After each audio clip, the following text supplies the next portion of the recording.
حدیث نمبر 145۔ شعیب نے ابو حسین اور اشعث بن سلیم سے حدیث سنائی۔ ان دونوں نے اسود بن ہلال سے سنا۔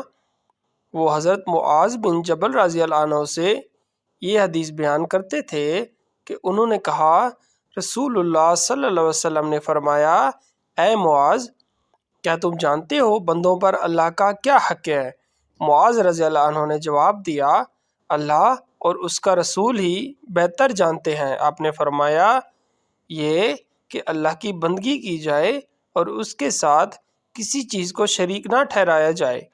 آپ نے پوچھا، کیا جانتے ہو اگر وہ بندے ایسا کریں تو اللہ پر ان کا کیا حق ہے؟ میں نے جواب دیا، اللہ اور اس کا رسول ہی بہتر جانتے ہیں۔ آپ نے فرمایا، یہ کہ وہ انہیں عذاب نہ دے۔